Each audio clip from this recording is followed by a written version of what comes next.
What up, guys? Deep3 here, back again with another Deep3 reviews. And this man right here, Damian Lillard, has officially, finally been traded, but not where we expected him to go. He is, in fact, going to the Milwaukee Bucks. That came out of nowhere, and the Bucks have one heck of a team. So let's look at the breakdown of the trade, because it is some crazy stuff that's going on right now. So, Bucks receive the point guard that they're looking for, the piece they need to convince Giannis to show that he still wants to win, and they love it. Hopefully he loves it, and it shows their commitment. They didn't lose that much either. They lose 2 draft picks in the future. Drew Holiday goes to the Blazers with his 4-year contract, and they do lose 1 gritty defender in Grayson Allen. I don't think they're going to miss him too much, but he does do a lot for that team. But I think he can also be replaced. Hopefully they can find someone that can play good enough defense. And then they lose Tomani Kamara. I don't think there's anything too crazy to worry about there. So the Bucks, remember, 2 years ago, they won an NBA championship already. So the only reason last year they didn't win is because of Giannis's back.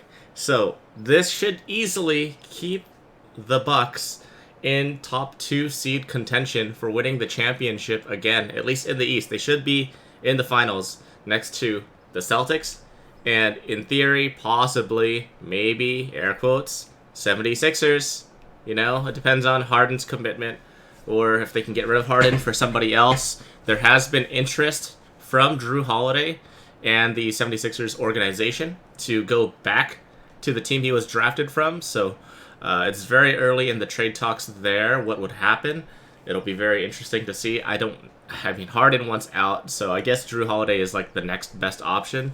But where would Harden really want to go right after that? That's a whole nother thing we would have to talk about for another video.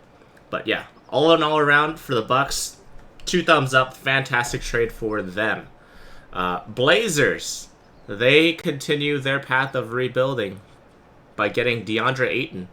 Young player that fits their timeline, great center, and now he has the freedom to play with a whole bunch of young players like Scoot, Shaden Sharp, Anthony Simons. That is a fast team right there. That's a fast young team. They could run it down, run and gun offense if they really wanted to. Not much else to say there because it's a rebuilding setup and they got future draft picks. Don't know what they're going to do with, 2029 first round, 28, 2030. That's very, very far down the road, but we'll see 7 years down the road. Chances are they won't even have it later. They'll probably trade that. So, and then the most surprising, I feel like everyone's been talking about Lillard going to the Bucks, but the most surprising thing to me is that the Suns snuck in and they got Yusuf Nurkic, a 20-10 player last year, Grayson Allen, a fantastic defensive player, Nasir Little, and Keon Johnson 2 or 3 years out from their rookie years. So what this does for the Suns is add much needed depth that was the largest concern that the Phoenix Suns had when they acquired Kevin Durant. I remember everyone saying, oh, very top heavy team, very thin on the top. What happens when they go to the second unit? They gave up Mikal Bridges before. They gave up Campaign recently. And yeah, now they have their answer right there. Yusuf Nurkic to replace Ayton for that center position.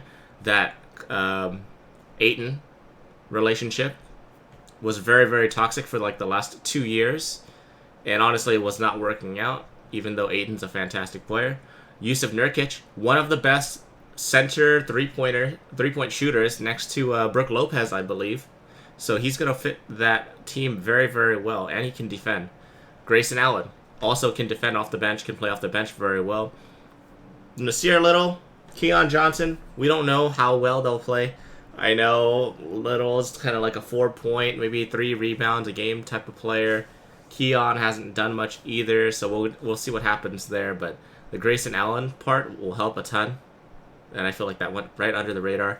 Yusuf Nurkic definitely will help a ton. And that starting lineup for the Suns, that is a very, very scary team that everyone should be concerned about. I didn't care about the Suns winning initially. I didn't have them as a favorite. But I feel like this trade here just gave them a near all-star level player in Nurkic, pushing them over the edge. But let me know what you guys think in the comments down below. If you like these little player acquisition, draft analysis things, or maybe even a little bit of discussion topics, let me know down in the comments below. Like the video. Maybe we'll talk about things going down in the season more often, and maybe investment talk too with cards. Who knows? But yeah, Bucks. My prediction is they're gonna have a possible championship season. They should at least win the East if Lillard and Giannis doesn't get injured. Remember, Giannis had a back injury last year. That's the only reason they didn't go further. And another injury on Middleton. And then Lillard, he had abdominal injury 2 years ago after the Olympics. And another injury that had him sidelined pretty much the entire year. I would know. He was on my fantasy team. I was pissed off. So yeah. Suns, I think they're a top 3 team in the West now. This little extra bit has put them over the edge. So I will catch you guys in the next one. I am looking forward to reading these comments. And I'll catch you guys later. Peace.